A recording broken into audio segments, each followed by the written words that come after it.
and ready! GMA Weather, serbisyong totoo ng GMA News. Na magpapaulan bukas dyan sa may Southern Luzon at Western Visayas kasama ng Mindanao. Patuloy kasi itong pinalalakas ng dalawang bagyo na nasa labas naman ng Philippine Area of Responsibility. Ang tropical storm na may international name na Eto at ang typhoon na Kilo. Bukas uulanin ang Mimaropa region, umaga pa lamang yan, at sa hapon uulanin na rin ang natitirang bahagi ng Luzon, lalo ng Ilocos, Cordillera at Central Luzon. At sa Metro Manila na kung saan nakakaranas po ng thunderstorm ang malaking bahagi kasama ng ilang probinsya dyan sa Central at Southern Luzon, mataas pa rin ang tsansa ng ulan bukas, lalo na pagdating sa gabi.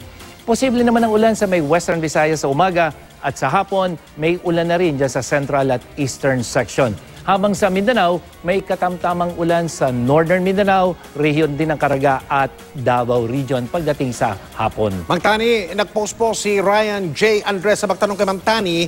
Ito po ang kanyang tanong, bakit tuwing El Nino, minsan daw may mga bagyo na dumidiretso dito sa Pilipinas at minsan naman lumilihis, Mang Tani? Yes, Mike, Ryan. Tuwing El Nino kasi kadalasan nabubuo ang mga bagyo dyan sa may far western o central Pacific Ocean na lubhang malayo dito sa ating PAR. At tulad na lang ng dalawang bagyo na ating binabantayan ngayon, tumataas ang tsansa na hindi sila papasok dyan sa PAR, lilisyan, patungo ng Japan o kaya ay ng China. Yan ang latest mula sa GMA Weather. Ako po si Nathaniel Cruz. Magplano para sigurado. I am ready. Serbisyong totoo ng GMA News.